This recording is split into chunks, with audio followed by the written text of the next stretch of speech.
Pasensya na po at pasensya na po sa lahat.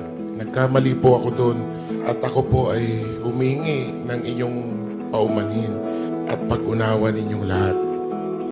Agad na humingi ng tawad at paumanhin ang TV host na si Wally Bayola, kaugnay sa nabitiwan niyang di magandang salita sa Sugod Bahay segment nila sa EAT nitong Huwebes, August 10, 2023. Sa August 11 episode ng EAT, nagpakumbaba at inamin ni Wally Bayola ang kanyang nagawang pagkakamali at saka ay humingi siya ng dispensa sa nasabi niya.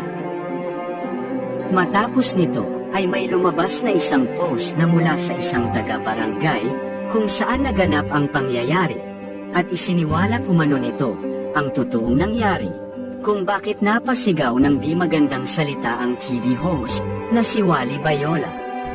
Ayon dito,